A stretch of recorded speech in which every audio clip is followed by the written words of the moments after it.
Don't vote for me. I don't want that vote. I don't want a xenophobic vote. I love my African people. The same way I love my mother and my grandmother. I'm in love with Africans. Africans are hated everywhere. You go to America, the black skin is a source of hatred.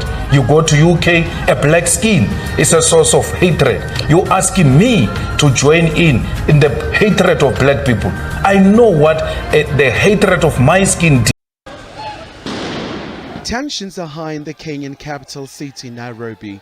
A group of opposition leaders have taken to the streets and they want President William Ruto's administration to deal with the cost of living crisis, high inflation, and seemingly there's still dissatisfaction in relation to last year's election results.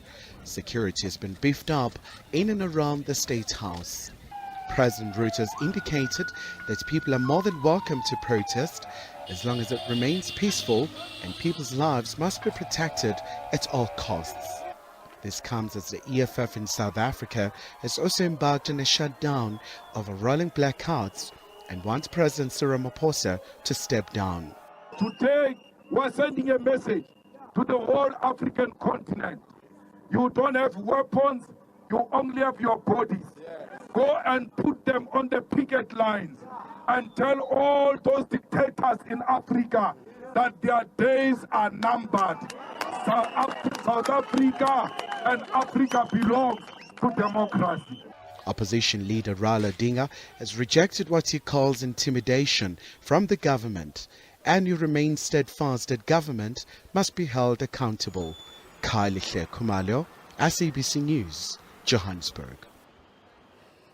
EFF leader Julius Malema has praised the bravery of protesters who heeded his party's call for the national shutdown. He also urged South Africans not to tire to hold government to account. Malema says today's march will go down in the history books of the country. Leading to the march, EFF leader decried President Cyril Ramaphosa's deployment of over 3,000 SANDF soldiers ahead of the shutdown. Malema says this was done to intimidate protesters, but it failed. Monday's national shutdown is amongst the efforts by the third largest party in parliament to get the president to resign. The Red Beret out in their numbers. Be ready, South Africa. Ramaphosa will fall. Heeding the call to shut down the country, the parties protesting against the current status of the country. The EFF says enough is enough. Malema and his followers painted the streets of the capital city red. Load shedding, unemployment, poverty, the crime, GBV in this country is out of hand, is out of control. Now, why do you want to sit comfortably as if things are normal? Together with other organizations, they took their concerns to the citadel of power. In this house of ours is the one who's privatizing Eskom, is the one who's selling Transnet, is the one who sold SAA in a dodgy dealing, is the one that is destroying state-owned enterprises. Across the country, Malema ramped up political pressure while his second-in-command, Floyd Shivambu, took the demands to the doorstep of energy and the economic hub. Shivambu led a march from the dusty streets of Alexandra to the richest square mile of the African continent, Sandton. Wherever he is, Cyril Ramaphosa must step down as a matter of urgency. We want to save this country and take it to a proper direction. In KwaZulu-Natal, the party also made its mark, but met its premature end as they were blocked by the police. Speaking to the order, you saying we must turn it. Now you are putting words into my mouth. I'm asking a direct question. Yes. So it's your authority that blocks the road for us to say we must not pass it. My authority is quite simple. No. I am protecting the community. From what? In terms of making sure that I can have this road to be open. The mother city was also not left out. Other organizations also made their voice heard. We've been waiting for this moment. It's long overdue. Cyril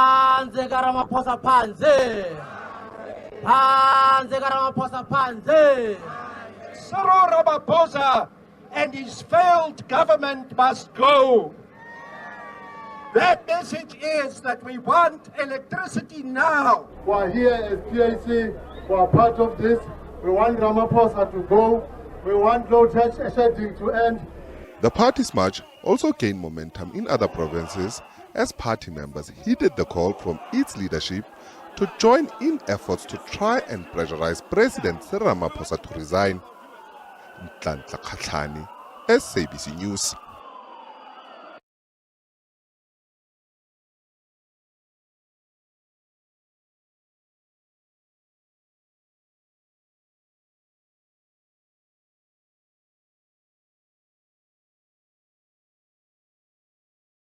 The EFF and SAFTU are leading this march against rolling blackouts. They're also wanting the resignation of the president of the country. Julius Malema calling on his members to come out in their numbers. The government, as we reported earlier, responding by deploying over 3,000 soldiers and police officers to maintain order. Now, bearing in mind, as I say that is from the 17th of March, so we go back a few days, that same order will be in place until the 17th of April.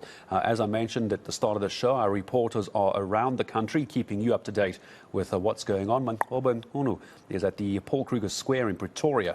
Let's head over there now and see what it looks like at 25 minutes after 6. Honourable, hello to you. Give us a sense of what it looks like where you are now. I'm not seeing too much presence behind you, but as I say that, I see in the distance some people. I'm not sure if that's part of the shutdown or not. How are we looking? Well, certainly, Gareth. In fact, we are seeing just a small group of EFF supporters starting to gather here this morning. Of course, we are also seeing quite a lot of activity as far as, the transportation of people is concerned. I'm just going to ask my colleague, Sihlengi, just to give you a picture of what's happening here. What you're seeing there behind me, Gareth, are those members of the EFF, presumably members of the EFF. We've seen some of them arriving this morning, but not quite the numbers that we had, been expecting to find at this particular time. But to understand that this is where some of them will be converging here this morning ahead of the national shutdown. Of course, you recall, Gareth, that there has been quite a number of activities, quite a number of night visuals that are held in different areas around Johannesburg and Pretoria. And of course, we're told that some of the campuses have also been affected, and the EFF Student Command in some of the campuses saying that they're going to ensure that they bring learning to a standstill in some of those institutions. But just looking around, Gareth, here in Pretoria, we've seen quite a lot of activity as far as transportation of people is concerned. We're seeing buses that are operating here this morning here at the Paul Kruger Square that are ferrying people that are going to work, seemingly going to work. But I can tell you that there's also quite a huge police contingent that we're seeing around the streets of Pretoria, but not only here, but towards Pretoria. As you head to Pretoria on the N1, there are police that are stationed there around the freeways that are heading here towards Pretoria. And what seems to be confusing at this particular point, Gareth, is exactly where they are going to be meeting this morning. We know that there have been quite a number of areas that have been, earmarked by police as some of the hotspots that they'll be looking into, and one of those areas is this particular area where we are, which is Paul Kruger Square. But also we're told that they might be gathering at some of the parks here around Pretoria. But what we're seeing now, Gareth, is people that are seemingly going to work.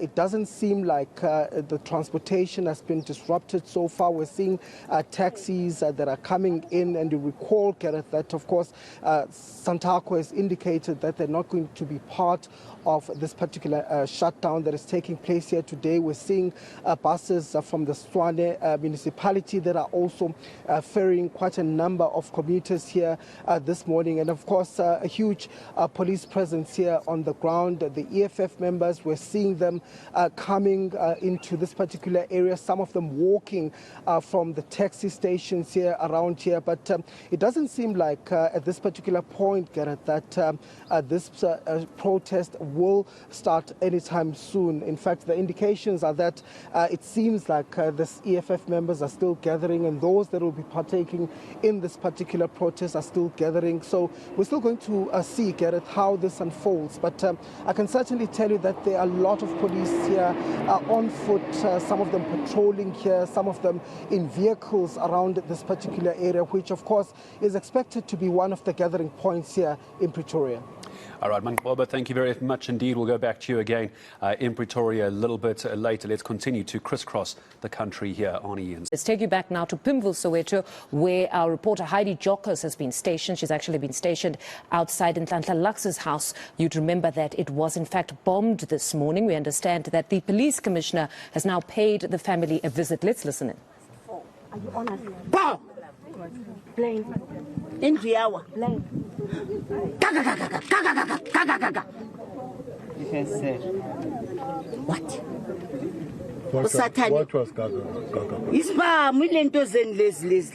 Ipam, Ngaphandle kokuphuma kwalo. After kuphuma, there were so much gunshots which went around. So mina ngihlala lapha. I had to stand up near window ngiyobheka because I knew ukuthi for sure ulomntwana wethu. Mangithi ngiyabana bakhansile bayacima nami I get confused ukuthi and then kwenzakalani. But eventually we went out. And then sibonga amaphoyisa, they responded immediately. We salute amaphoyisa iqiniso alisale because mina mangiphumela ngaphandle amaphoyisa besafikile. But above all, asikho safe in South Africa because of what is happening. Thina babucele salwa ngo-76. We are part of it. We never fought for we never fought for our positions. We never fought for imali emapokotweni ethu. We wanted our students to be free. But what we are fighting for now, it's a black man against a black man. Are we a caste nation as blacks? Maybe. No, we are not. We need to go deeper to check what's wrong with us. Why don't we love one another? Why mina ngifuna kuba rich ubhekicela hlupheke on expense of other people? uNkulunkulu asincede as black nation. No, but what is clear is serious. Mawubona lamawindi le. Manje wena uvimbe ngani ngoba iseduze kwala. Iyeke la iseduze kwakhona kwakushaya amawindi alo next door. Mina ngibophile. Kuyacaca. Wathi bakubophile kanye. Bathe bengayizwanga ile firearm ukuthi was No, so it happened when the guys left. It's the same strategy they use when they do ATM bombings. After the bomb taking money, they move shooting so that the ordinary person is intimidated from even just looking. So it's just one of those tactics. It's not like the firearm was used here deliberately for a certain purpose. The only purpose. I was making sure there's law and order across Soweto. You were not in the house? I was not in the house. I got called after that Mirrorlands arrest, Dobsonville arrest there. No, siyabonga boma.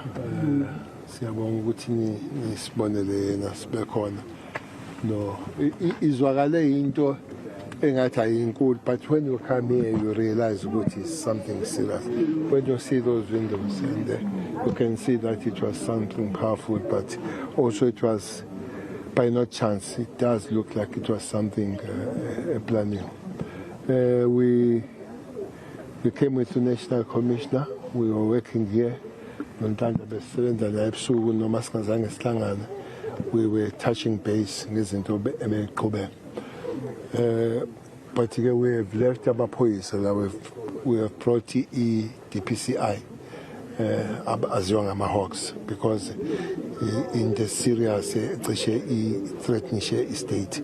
So that's why we'll investigate. We hope they'll do the job and we'll find out what happened before. Kodwa kufanele ngibuye ngizophuza nani coffee nje. Yep. Enisabo gogo kuphela la. Akuna libunji. Okay. Okay.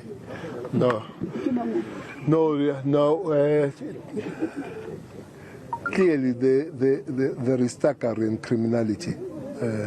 As we say, when I spoke to him this morning that this has happened, I really regard it as a very minor thing. Until you come, I don't know if you have moved around these two houses. The damage seems to be significant. It does look like the explosion was quite a powerful one. But this kind of erection, that there was firearm, gunshots after that, it does look like it's some form of intimidation and some form of thuggery, some form of criminality. It's not just by the way. We hope our police will be able to find the answer and find out what happened. I'm sure we're taking it serious ourselves. That's why our forensics people are here. That's why it's being investigated by the Hawks. We hope to find the actual reason why it happened. But it tells us that I hope it's not linked to what was happening, and I don't want to link it. I guess the investigation will tell us what was the story. But clearly, it's something deeper than what we see.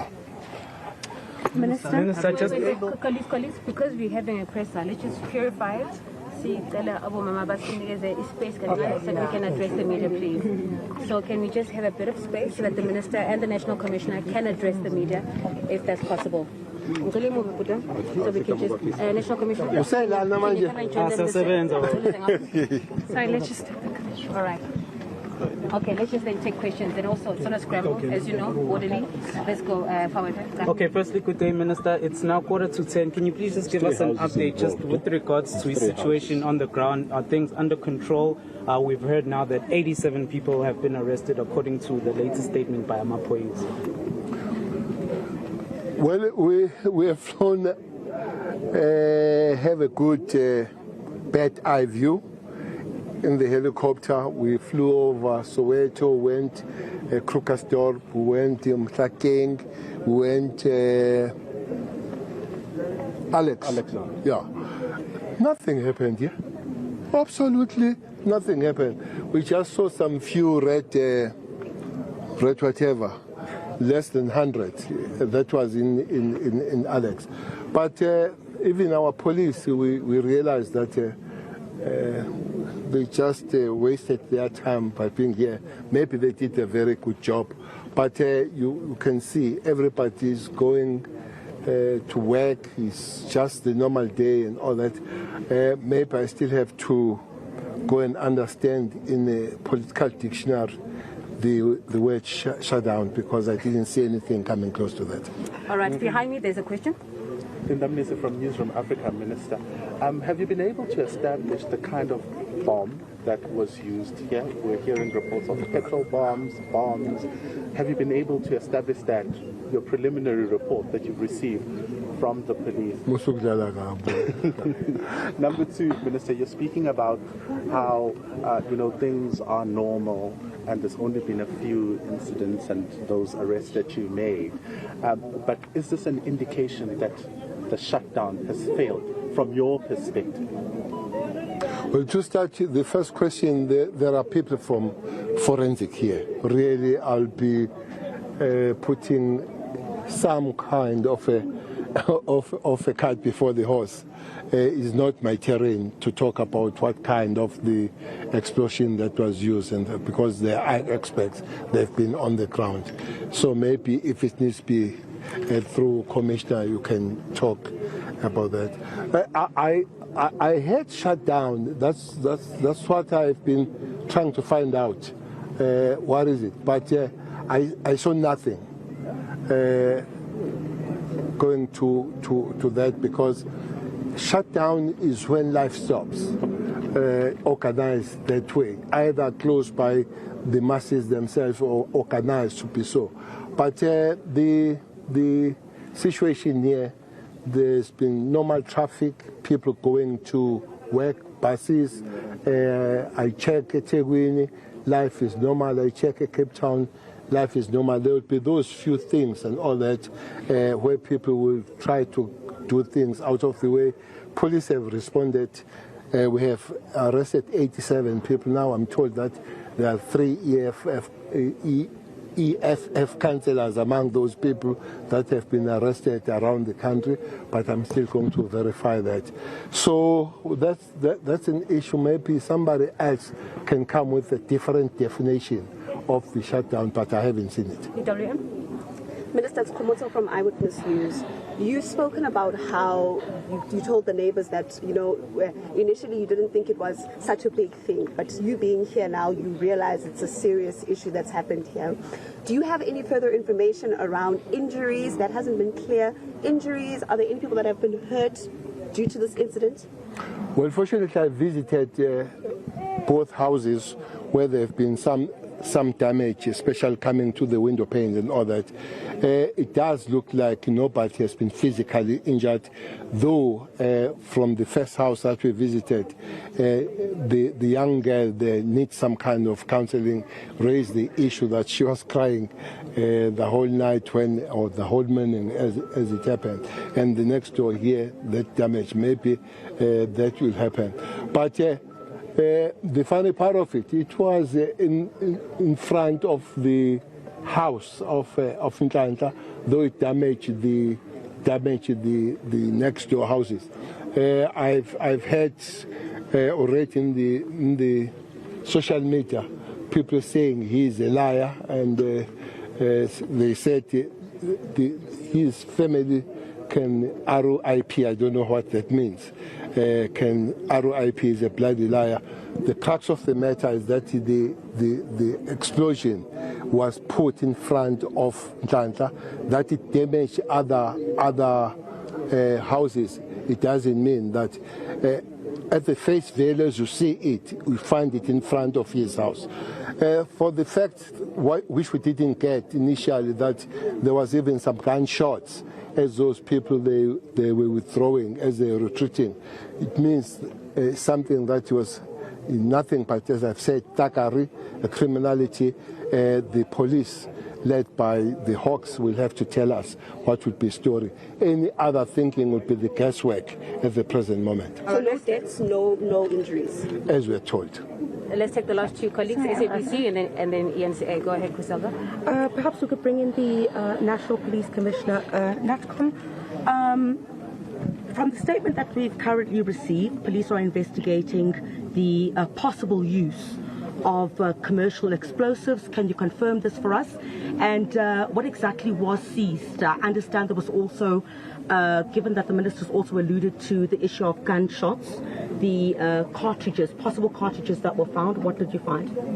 Yeah, now police seized some shrapnels that were left over from the commercial explosive. We don't know what type, but mostly commercial explosives are used in the mines, and they are also used quite often at the ATM bombings. So we just know that it's a commercial explosive that has been used. Cartridges, we haven't yet got that report, but we will still, the DPCI together with forensics, they will investigate and update us what's happening. All right, last bite for Heidi. Heidi Jockers from ENCA. Minister, I just want to ask, you said it's possibly out of the 87, 3 EFF councillors, but you still need to verify that. But do we know in which area? Is it in Gauteng? I'm told one Gauteng, one Free State, one Mpumalanga.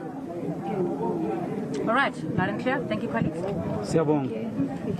Amanola, man, you go and sleep. You just wasted your morning and all that kind of...